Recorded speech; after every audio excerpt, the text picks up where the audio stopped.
गांव में एक पत्नी थी, एक पति, दोनों बड़े प्रेम से रहा करते थे। पति पढ़ता था, उसकी पढ़ाई अभी कंटिन्यू थी, चल रही थी कि विवाह हुआ। पत्नी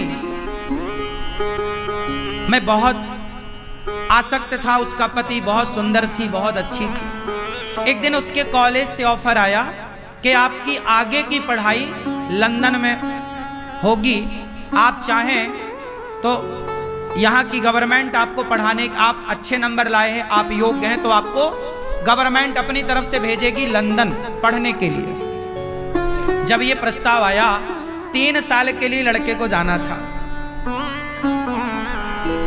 अब पत्नी को पता चला कि मेरे पति 3 साल के लिए पढ़ने लंदन जाएंगे। ये घटना उस जमाने की थी जब हमारे देश गुलाम था, और ये कहानी लिखने वाले मुंशी प्रेमचंद्र हैं। और मुंशी प्रेमचंद्र ने गुलामी का पूरा कार्यकाल देखा है, उसी जमाने के कवि हैं, उसी जमाने के लेखक हैं। तो मुंशी प्रेमचंद्र जी लिखते हैं कि वो लड़की, पत्नी आई, पति से कहा, आपका क्या विचार है, लंदन जाओगे? आपको ऑफर आया, आप जाना चाहो जाओ, नहीं जाना चाहो मत जाओ। पति बोला, नहीं, मेरा जी नहीं करता तुझे छोड़ के जाने का, कैसे रहूंगा 3 साल तेरे बिना, मैं नहीं जाता। कोई कैरियर वैरियर नहीं, जो है भारत में कमाएंगे, खाएंगे, प्रेम से रहेंगे, क्या करेंगे इतनी डिग्रियां, इतना पैसा क्या करेंगे जब अपने का प्यार नहीं है, तो मैं तुझे छोड़ के नहीं जाता। माँ को कैसे छोड़ूं, पिता को, और मेरी प्यारी तो तू है, मैं तुझे बहुत प्यार करता हूं। पर पत्नी ने समझाया। देखिए, पत्नी ने कहा कि आप जाइए, आप पढ़ लिख जाएंगे, आप बड़ा कद, बड़ा पद पाएंगे, मुझे बहुत प्रसन्नता होगी कि मेरा पति आज वहां है, आपको जाना चाहिए। सारे गांव के लोग मना कर रहे थे, सारी समाज मना कर रही थी, और उस लड़के का खुद का मन नहीं था जाने का, लेकिन पत्नी ने उसे मोटिवेट किया, आपको जाना चाहिए, आपके भविष्य का सवाल है। 3 साल की तो बात है, मैं रह लूंगी आपके, लेकिन याद रखिएगा मुझे पत्र लिखते रहिएगा। उस जमाने में पत्र का ही दौर था, कोई टेलीफोन नहीं था। उसने मन बनाया, सबने कहा अच्छा ठीक है, उसका मन नहीं था, पर फिर भी वो घड़ी आ गई जिस दिन उसे विदा होना था।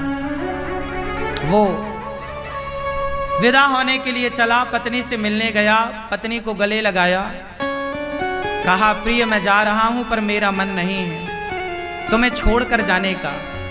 पत्नी ने कहा, जी मैं थोड़ी चाहती हूं कि आप जाएं, बस आपके पढ़ लिख लेने से इस राष्ट्र का, इस समाज का कितना भला होगा। आप पढ़ लिख जाएंगे तो आपके दोस्त मित्रों को आप न्याय दिला सकते हैं। आप वकालत की पढ़ाई पढ़ने जा रहे हैं, वकालत पढ़ने जा रहा था, एडवोकेट बनना है, जा। गले लगाया पत्नी ने, प्यार की बातें हुई, मुझे पत्र जरूर लिखते रहिएगा। पति ने कहा, प्रिय मैं तुम्हें छोड़कर जाना नहीं चाहता, पल पल तुम्हारी याद आएगी, कैसे रहूंगा तुम्हारे बिना। उसकी पत्नी को भी लगा कि मेरा पति कितना अच्छा है, मेरा कितना ख्याल रखता है। पति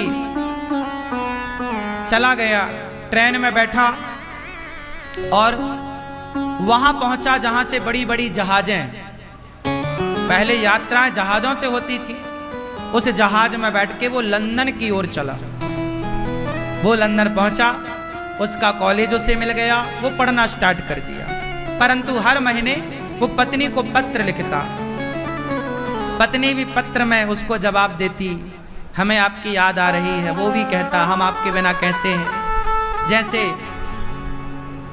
सब प्यार की उपमाएं वहां बहुत अच्छा मुंशी प्रेमचंद्र जी लिखते हैं, वो तो बहुत अच्छे कवि लेखक हैं। सब कुछ हुआ, 1 साल बीता, पत्र आने खत्म, पत्र आने बंद। पहले अब 2 महीने में एक बार आता, फिर 6 महीने में, अब तो साल भर हो गया, पत्र नहीं आया। पत्नी को लगा मेरे पति का पत्र नहीं आया। अब जब पत्र नहीं आया तो ये भी पत्र लिखती तो इस पत्र का कोई जवाब ना आया, तो जब जवाब ना आए तो लिखने से क्या फायदा है। पत्नी को लगा पत्र आते थे तब तो मैं जी लेती, 3 साल नहीं 6 साल रह लेती, अब पत्र नहीं आ रहे हैं। पत्नी को लगा कि मुझे जाना चाहिए। वो पत्नी अपने पति को पाने के लिए देखने के क्या हाल है, लंदन में क्या चल रहा है, वहां की हवा ने कहीं उनके मन को परिवर्तित तो नहीं कर दिया। वो चली, लंदन चली वो महिला। गांव वालों ने रोका, ना ना मैं आ जाऊंगी, मैं पति को पाने जा रही हूं। वो लंदन पहुंची। एड्रेस तो उसको पता ही था क्योंकि उसके कार्ड आते थे ना, पत्र आता था तो एड्रेस था। अब वो जैसे ही लंदन पहुंची तो वो जैसे ही पहुंची उस कॉलेज के सामने, क्योंकि उसे कॉलेज पता था मेरा पति इस कॉलेज में पढ़ रहा है, जैसे ही पहुंची तो उसने देखा कि उसका पति सामने से आ रहा था। उसे लगा गले से लगाऊं, लिपट जाऊं, लेकिन ध्यान से देखा तो उसके बगल में कोई स्त्री और थी, एक लड़की थी, और वो लड़की का हाथ पकड़े जा रहा था। उसने तो ध्यान नहीं दिया, पर इसने तो देखा। अब ये वहीं पर किराए का कोई घर लेके ना आसपास रहने लग गई और वॉच करने लग गई, देखने लग गई। उसको लगा मेरी आंखों ने धोखा देखा होगा, पर रोज उसी लड़की के संग आता, कॉलेज उसी के संग जाता। अब ये वहां लंदन में क्या करे, तो इसको सिलाई आती थी, तो इसने भारतीय ड्रेस बनाना स्टार्ट कर दिया कि भाई कुछ तो खाने को चाहिए ना, तो इसने सिलाई करनी शुरू कर दी। कुछ दिन के बाद वही लड़की जिससे उसके पति का इलू इलू था, वो लड़की आई और बोली, बहन वो अगले हफ्ते मेरा ब्याह है, तो तुम मेरा लहंगा बना दोगी क्या, भारतीय ड्रेस सिल दोगी क्या? हाँ हाँ क्यों नहीं, मैं सिल दूंगी। अच्छा, ये जानती थी कि यही वो लड़की है जिससे मेरे पति का चक्कर है, पर ये बहुत धैर्यवान लड़की थी। इस लड़की ने कहा कि आपका ये जो पति है, शादी इसी से होने जा रही है। वो नाम बताया, हाँ हाँ सुभाष उसका नाम था, सुभाष से आपकी शादी हो रही? हाँ हाँ, बहुत इंटेलिजेंट है, मैं तो देखो कैसी हूँ, सांवली हूँ, वो बहुत गोरे हैं, सुंदर है। तो इसने कहा कि उन्होंने कुछ बताया नहीं क्या? अरे आज के लड़कों को परख लेना चाहिए, शादी वादी कर ली है पहले के नहीं। उस लड़की ने कहा, नहीं नहीं मेरा पति बहुत अच्छा है, बहुत अच्छा है, 7 दिन बाद मेरी शादी है, क्या तुम मुझे ये दोगी सिलकर? हाँ हाँ। अब बेचारी वो अपना मन लेके उसके पति की होने वाली पत्नी का लहंगा सिल रही है, सिल रही है। लो अब वो क्या कहे, आप ये बताओ वो क्या कहती? चलो वो खड़ी हो जाती, जी मैं तुम्हारी पत्नी हूं, ये कैसे कर सकते हो? चलो, इससे क्या होता कि अपने पति को तो पा लेती, लेकिन पति के हाड़ मांस का करती क्या? दिल तो ना पाती ना, मन तो भटक ही गया था। कीमत इस शरीर की नहीं होती मेरी मां, ये शरीर कीमती नहीं है। इस शरीर में, इस दिल में, इस मन में आप रखते किसे हैं? अब मन तो दूसरी महिला में चला गया। शादी की घड़ी आई, उसने लहंगा सिल के दे दिया और शादी की उसने कहा, बहन मेरे ब्याह में जरूर आना। उस लड़की को पता नहीं कि इसके पति से मेरा ब्याह होने वाला। लो भैया, ये शादी में गई और शादी में जाके देखा तो उसका पति बैठा मंडप पे, उस लड़की के संग उसकी भांवर पड़ रही है, फेरे पड़ रहे हैं, शादी वादी हो गई। जब शादी हुई, अब ये बताओ ये बोलती तो क्या बोलती? क्या बोलती? और बोलती भी तो चलो उसका पति शादी ना करता, लेकिन पता तो चल ही गया ना कि ये कितना चरित्रवान और कितना ईमानदार है, कितना प्यारा है, कितना प्रेम करने वाला है। स्त्री को शरीर नहीं चाहिए आपका, पुरुष को शायद स्त्री का शरीर चाहिए, लेकिन स्त्रियों को पुरुषों का शरीर नहीं चाहिए, पुरुषों का मन चाहिए, पुरुषों का हृदय चाहिए। ये बात पुरुष लोग नहीं जान पाएंगे, लिख लो आप। इस बात को जानने के लिए बहुत टाइम लगेगा, प्रेम की गली में थोड़ा घुसना पड़ेगा। ये बात हम नहीं कह रहे हैं साहब, मुंशी प्रेमचंद्र जी लिख रहे हैं। वो लड़की अपने कमरे में आई। अच्छा, जिसका ब्याह हुआ वो इसकी ना दोस्त बन गई, दोस्त, फ्रेंड। तो उसने कहा मेरा लहंगा सिला है, चलो हमारा ब्याह हुआ है, वो भारत की एक लड़की है, चलो हम उसे लड्डू देकर आते हैं। तो वो अपने पति को लेकर उसके पास आई, दरवाजा खुलवाया। इसने दरवाजा जैसे ही खोला, उसके पति के हाथ से लड्डू का डिब्बा गिर गया। अब वो क्या कहता, सामने पत्नी खड़ी है, उसने तो चोरी की ना, उसने तो विश्वासघात किया।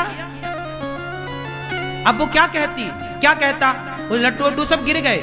उसकी पत्नी ने, दूसरी पत्नी ने पूछा डिब्बा कैसे गिर गया?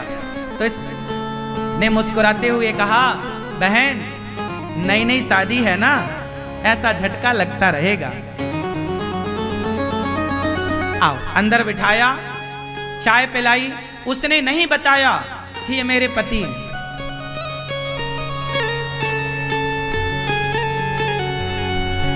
उस लड़की ने कहा, बहन तुमने मेरा लहंगा सिला, मेरी शादी में आई, बहुत अच्छा लगा, देखो मेरे पति कितने अच्छे हैं। हाँ बहन, तुम्हारे पति बहुत अच्छे हैं, भगवान करे कि तुम्हारे पति अच्छे ही रहें। क्योंकि कुछ लोग समाज में ऐसे हैं जो प्यार का इजहार किसी से करते हैं, साथ जीने और मरने की कसमें खाते हैं, पर साल 2 साल में ही अपने रंग बदल देते हैं। बहन भगवान करे तुम्हारे पति ऐसे ना हो। अब वो सुन रहा है, वो तो जान रहा कि मैंने से सारी जिंदगी साथ जीने मरने की कसमें खाई, पर वो पानी पानी था, कहे तो कहे क्या। वो लड्डू वड्डू बांट के घर चला गया। ये अपना, इसने देख लिया कि मेरा पति कहाँ है। इसने दरवाजा बंद किया, किराए का घर था, किराया दिया, जिसका था दिया, और अपने किराएदार मालकिन को एक डिब्बी देती है, बहन वो मेरी सहेली आएगी कल, तो ये डिब्बी उसे देना और ये पत्र देना। और ये वापस भारत की ओर रवाना हो गई। क्या करती? प्रेम क्या है? ये प्रेम इसका था कि इसने अपने पति से इतना प्यार किया कि उसकी खुशी में, यदि तुम मेरे बिना खुश हो ना तो खुश रहो। ये प्यार है। प्यार त्याग मांगता है, त्याग। ये वापस, अच्छा उसका पति ना, उसे नींद ना आई, उसको लगा मेरी पत्नी कितनी अच्छी है कि मेरा पता लगाते वो भारत से लंदन आ गई। और देखो उसने मेरे बिना किसी और से आंखें ना मिलाई, और मैंने उसके बिना साल 2 साल में किसी और लड़की से प्यार करके शादी कर ली। उस आदमी ने सोचा कि ये जो लड़की है, ये जो मुझे लंदन में मिली है, क्या ये मेरे लिए इतना त्याग कर सकती है जितना मेरी भारत की उस पत्नी ने प्यार किया, त्याग किया। वापस आया कि चलो सॉरी बोलूंगा, माथा चरणों में रखूंगा, माफी मांगूंगा। वो दौड़ा दौड़ा रात को आया, पत्नी से बोला मैं आ रहा हूं, दौड़ा दौड़ा आया, पर वहां तो अब वो थी ही नहीं। मालकिन ने कहा कि भैया ये कागज दिया है और ये कुछ डिब्बा है। उसने खोला तो शादी का जोड़ा जो उसने अपनी शादी में पहना था,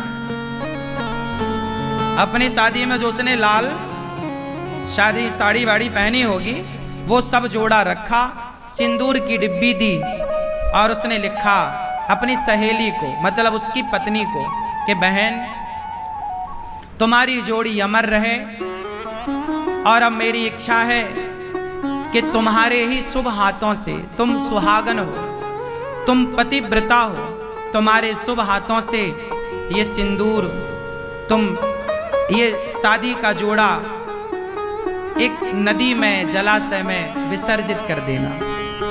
क्यों? तुम्हारा घर बस गया, तुम्हारा जीवन सुखमय रहे, अब मेरे जीवन में इस सिंदूर का कोई काम नहीं है, इस शादी के जोड़े का कोई काम नहीं है। मेरे पति अब मुझे कभी ना मिल पाएंगे, मेरे पति से मेरी मुलाकात कभी ना हो पाएगी, तो मेरे इस सिंदूर को तुम विसर्जित कर दो। अब ये बात उसका पति पढ़ रहा है, पढ़ पढ़ के रो रहा है। रोता रोता याद कर रहा है। इसी के साथ मुंशी प्रेमचंद्र जी ने इस कहानी को पूरा किया। कहानी बस इतनी सी है। बस ये कहानी ये बता के चली गई कि स्त्रियां सारी जिंदगी गुजार देती हैं अपने पति की विधवा रहकर। इतिहास साक्षी है, स्त्रियां अपने पति की विधवा रहकर सारी जिंदगी गुजार देती हैं या नहीं? हाँ या ना? जोर से। लेकिन पत्नी मर जाए तो पति दूसरा विवाह कर लेता है। इससे पता चलता है कि पुरुषों का प्रेम शरीर से है, स्त्रियों का प्रेम आत्मा से है। इसलिए पुरुषों की अपेक्षा स्त्रियों का प्रेम ज्यादा पवित्र है, ज्यादा भारी है। मैं इस निर्णय पर पहुंचा हूं। आप इस निर्णय को, मेरे इस डिसीजन को आप गलत कह सकते हैं, मुझे दिक्कत नहीं है। पर मैंने आज तक जो जाना, समाज में जो सीखा, वो ये सीखा कि स्त्रियों का प्रेम पुरुषों के प्रेम की अपेक्षा ज्यादा होता है, ज्यादा पवित्र होता है, ज्यादा भारी होता है। यदि पुरुषों का प्रेम भारी होता तो पुरुष 4 ब्याह ना करते। पुरुषों का प्यार ज्यादा भारी होता तो पुरुष 2 ब्याह ना करता। स्त्रियां 1 ब्याह करती हैं, मतलब वो एक से ही प्रेम करके सदा के लिए उससे संतुष्ट होकर प्रसन्न रहती हैं, और मर जाए तो उसी की विधवा रहती हैं। मरने के बाद भी दूसरे की तरफ आंख उठाकर नहीं देखती। ये बात सिद्ध करती है कि स्त्रियों का प्रेम पुरुषों की अपेक्षा कई गुना पवित्र है और कई गुना भारी है। क्या कहते हैं आप लोग? इसलिए मैं आप सबसे हाथ जोड़ विनती करता हूं कि अपनी पत्नियों का सम्मान किया करो, अपनी पत्नियों की इज्जत किया करो। पत्नी दौलत की भूखी नहीं होती, प्रेम की भूखी होती। प्रेम से पेड़ की छांव में बिठाल के कह दोगे कि ये आज से तुम्हारा घर है, तो वो पेड़ की छांव को अपना घर मान के तुम्हारे संग रह लेगी। इतना प्रेम। भगवान राम माता सीता के बालों में गजरा लगा रहे हैं, ये बात यहां से स्टार्ट हुई थी। तो भगवान राम फूलों का श्रृंगार कर रहे हैं, तो आप भी कभी अपनी पत्नी का ज्यादा सम्मान किया करो, पत्नी की ज्यादा इज्जत किया करो। हाँ, मेरा मानना कुछ अलग है साहब, क्या करूं? मैं माओ से ज्यादा प्यार करता हूं, माओ से। इसलिए ना ईश्वर ने मेरे खाते में 280 माएँ रखी हैं। गौरी गोपाल आश्रम में वृद्ध माताएं 280, और जो घर घर गांव गांव में जो मेरी वृद्ध माताएं जो कथा सुनती हैं और दास को अपना बेटा मानती हैं, ऐसी करोड़ों माओं का लाड़ प्यार में लूटता हूं और आशीर्वाद लेता हूं। तो मैं जानता हूं कि माँ की ममता क्या है। माँ माँ माँ होती है। माँ पूत कपूत सुने है परना, माता सुनी को माता, कुपुत्रो जायते क्वचिदपि कुमाता न भवति। माँ का प्यार और पत्नी का प्यार बहुत अंतर नहीं है इनके प्यार में, केवल दृष्टि का अंतर है। माँ का प्यार और पत्नी के प्यार में केवल दृष्टि का अंतर है, बाकी दोनों का प्यार पवित्र है। अब ये बहुत गहरी बातें हैं, समझाऊं तो घंटा लगे, इतना टाइम नहीं है हर चीज को। लेकिन जितना समझाया समझ में आया? क्या समझ में आया बेटा तुम्हारे? हाँ, पत्नी को कभी धोखा ना देना। स्त्री को धोखा देना मतलब ईश्वर को धोखा देना है। जिसने अपना परिवार तुम्हारे लिए छोड़ा, सब कुछ तुम्हारे पे न्यौछावर कर दिया, कल आप उससे कह दो कि मैं तेरे से तलाक लेकर, तो गलत हो जाएगा। इसलिए हम हिंदुओं में ये तलाक का रिवाज नहीं है।